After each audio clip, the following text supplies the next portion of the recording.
नमस्कार विद्यार्थी मित्रांनो, आज आपण एका नवीन टॉपिक विषयी डिस्कशन करणार आहोत। यामध्ये आपण रोलिंग मोशन बघणार आहोत। 12वी फिजिक्स रोटेशनल डायनामिक्स या टॉपिक मधील हा पॉइंट आहे।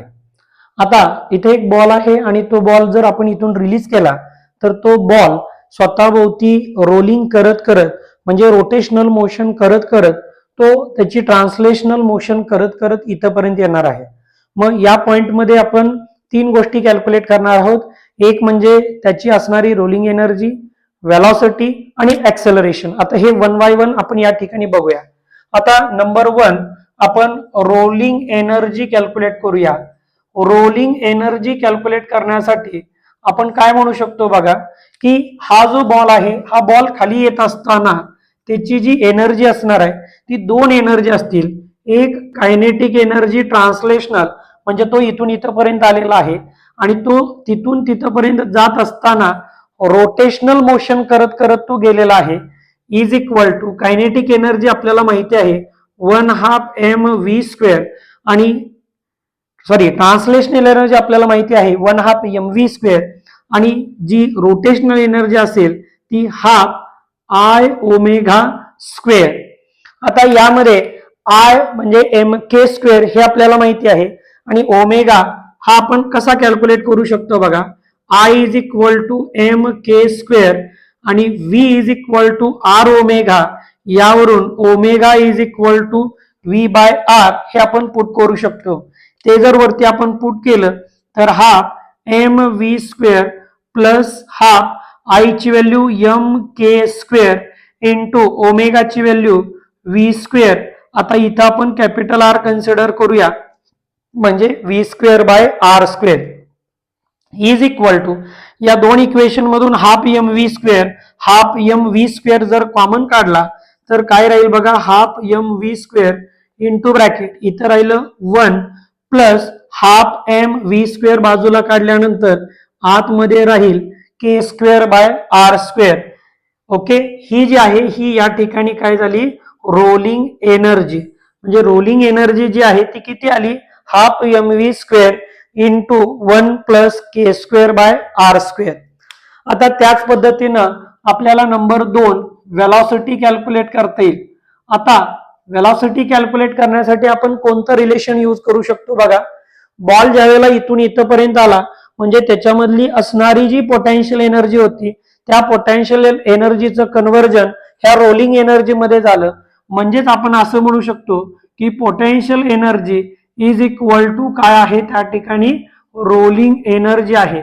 आता आपल्याला पोटेन्शियल एनर्जी काय असते ते माहिती आहे, ती किती असते, mgh is equal to rolling energy आपण कॅल्क्युलेट केलेली आहे 1/2 mv² into bracket 1 plus k²/r²। आता या ठिकाणी m ला m कॅन्सल झाला, आपल्याला v पाहिजे, मग आपण कसं लिहू शकतो बघा, v² इज इक्वल टू हे 2 इथं डिवाइड आहे ते इथं गेल्यानंतर मल्टिप्लाय होईल म्हणजे 2gh हे इथं या ठिकाणी मल्टिप्लिकेशन मध्ये आहे ती इथं गेल्यानंतर डिवाइड होईल 1 plus k²/r²। Therefore v is equal to आपल्याला कोणती व्हॅल्यू भेटेल बघा, √2gh divided by 1 plus k²/r²। ही जी असेल ही त्या बॉलची त्या ठिकाणी असणारी वेलॉसिटी म्हणजेच रोलिंग वेलॉसिटी या ठिकाणी मिळाली। आता नंबर 3 आपल्याला ऍक्सेलरेशन कॅल्क्युलेट करता येईल। ऍक्सेलरेशन कॅल्क्युलेट करण्यासाठी आपण न्यूटनचे जे 3 कायनेमॅटिक इक्वेशन आहेत पैकी एक इक्वेशन आपण यूज करूया, v² - u² is equal to 2as। आता इथं जर आपण बघितलं तर इनिशियल वेलॉसिटी जी आहे ती 0 आहे, त्यामुळे u ची व्हॅल्यू या ठिकाणी आपण काय करू शकतो, 0 पुट करू शकतो। 2 ही न्यूमरिकल व्हॅल्यू आहे, v ची व्हॅल्यू इथं आपण कॅल्क्युलेट केलेली आहे। ऍक्सेलरेशन आपल्याला पाहिजे s जो आहे तो आपण या जॉमेट्री वरून कॅल्क्युलेट करू शकतो। s काय येईल बघा, या ठिकाणी sine theta is equal to समोरची बाजू छेद हा त्या ठिकाणी असणारा कर्ण, therefore s is equal to h upon sine theta ही व्हॅल्यू पुट करू शकतो। म्हणजे S is equal to H upon sine theta हे लिहिता येईल. आणि व्ही तर ऑलरेडी आपण कॅल्क्युलेट केलेला आहे.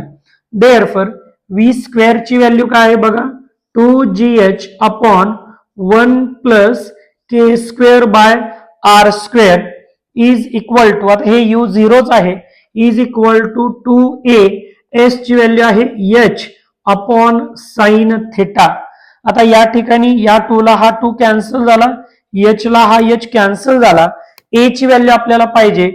Therefore A is equal to, हे डिवाइड आहे हे इथं मल्टिप्लाय मध्ये जाईल, जी साइन थिटा अपॉन हे जसंच्या तसं 1 plus K square by R square.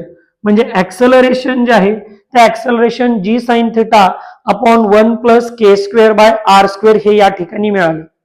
Okay, तर अशाच नवनवीन व्हिडिओसाठी आमच्या चॅनलला लाईक करा, शेअर करा आणि सबस्क्राईब करायला विसरू नका. धन्यवाद.